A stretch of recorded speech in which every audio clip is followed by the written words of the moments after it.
Mysuru express ಹೈವೇಯಲ್ಲಿ ಭೀಕರ ಅಪಘಾತ ಜರುಗಿದ್ದು ಈ ಅಪಘಾತದ ರಭಸಕ್ಕೆ ಓರ್ವ ವ್ಯಕ್ತಿ ಸ್ಥಳದಲ್ಲೇ ಸಾವನ್ನಪ್ಪಿರುವಂತಹ ಘಟನೆ ನಡೆದಿದೆ. ನಿಯಂತ್ರಣ ತಪ್ಪಿ ಡಿವೈಡರ್ ದಾಟಿದ ಹೋಂಡಾ ಸಿವಿಕ್ ಕಾರು ಎದುರು ಬರ್ತಿದ್ದಂತಹ 2 ಕಾರುಗಳಿಗೆ ಡಿಕ್ಕಿ ಹೊಡೆದಿದೆ. ಡಿಕ್ಕಿಯ ರಭಸಕ್ಕೆ ಓರ್ವ ಸಾವನ್ನಪ್ಪಿದ್ದು 10 ಮಂದಿಗೆ ಗಾಯವಾಗಿದೆ. ಚನ್ನಪಟ್ಟಣ ತಾಲೂಕಿನ ಲಂಬಾಣಿ ತಾಂಡಿಯಾದ ಬಳಿ ಈ ಘಟನೆ ಜರುಗಿದ್ದು ಬೆಂಗಳೂರಿನಿಂದ ಮೈಸೂರು ಕಡೆಗೆ ಹೋಗ್ತಿದ್ದ ಹೋಂಡಾ ಸಿವಿಕ್ ಕಾರು ಡಿಕ್ಕಿ ರಭಸಕ್ಕೆ ಕೇರಳ ನೋಂದಣಿಯ ಶಿಫ್ಟ್ ಡಿಸೈರ್ ಹಾಗೂ ವ್ಯಾಗ್ನರ್ ಕಾರು ಸಂಪೂರ್ಣ ಜಖಮಾಗಿದೆ. ವ್ಯಾಗ್ನರ್ ಕಾರಿನಲ್ಲಿದ್ದ ಓರ್ವ ವ್ಯಕ್ತಿ ಸ್ಥಳದಲ್ಲಿ ಸಾವನ್ನಪ್ಪಿದ್ದು 10 ಮಂದಿಗೆ ಗಂಭೀರವಾಗಿ ಗಾಯವಾಗಿದ್ದು ಸ್ಥಳೀಯ ಆಸ್ಪತ್ರೆಗೆ ದಾಖಲಿಸಲಾಗಿದೆ.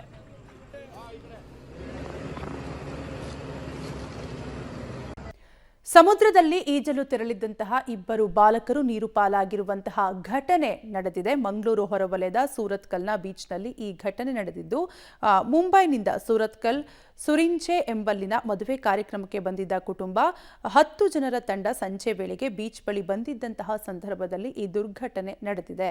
ಧ್ಯಾನ್ ಬಂಚನ್, ಹನೀಶ್ ಕುಲಾಲ್ ಮೃತ ಬಾಲಕರು. ಸೂರತ್ಕಲ್ ಪೊಲೀಸ್ ಠಾಣೆಯಲ್ಲಿ ಪ್ರಕರಣ ದಾಖಲಾಗಿದೆ. ಹಾಸನ ಜಿಲ್ಲೆಯಲ್ಲಿ ಕಳ್ಳರ ಹಾವಳಿ ದಿನದಿಂದ ದಿನಕ್ಕೆ ಹೆಚ್ಚಾಗ್ತಾ ಇದ್ದು ಹಾಸನ ತಾಲೂಕಿನ ಶಾಂತಿ ಗ್ರಾಮದಲ್ಲಿ 3 ಮುಸುಕುಧಾರಿಗಳಿಂದ ಮನೆಗಳ್ಳತನಕ್ಕೆ ವಿಫಲ ಯತ್ನ ನಡೆದಿದೆ. ಮಧ್ಯರಾತ್ರಿ 2 ಗಂಟೆ ಸಮಯದಲ್ಲಿ ವಾಸದ ಮನೆಗಳ ಬಳಿ ಬಂದಿರುವ 3 ಚೋರರು ಮನೆ ಕಾಂಪೌಂಡ್ ಒಳಗೆ ಹೋಗಿ ನೋಡಿ ವಾಪಸ್ ಆಗಿದ್ದಾರೆ. 3 ಮನೆಗಳಲ್ಲಿ ಕಳ್ಳತನಕ್ಕೆ ವಿಫಲ ಯತ್ನ ನಡೆಸಿದೆ ಕಳ್ಳರ ಗ್ಯಾಂಗ್. ಮನೆಯ ಮುಂದೆ ನಿಲ್ಲಿಸಿದ್ದ ವಾಹನಗಳ ಕಳ್ಳತನಕ್ಕೂ ಕೂಡ ಯತ್ನಿಸಿದ್ದು ಕಳ್ಳರ ಓಡಾಟದ ದೃಶ್ಯ ಸಿಸಿಟಿವಿಯಲ್ಲಿ ಸೆರೆಯಾಗಿದೆ. ಶಾಂತಿಗ್ರಾಮ ಪೊಲೀಸ್ ಠಾಣಾ ವ್ಯಾಪ್ತಿಯಲ್ಲಿ ಈ ಘಟನೆ ನಡೆದಿದೆ.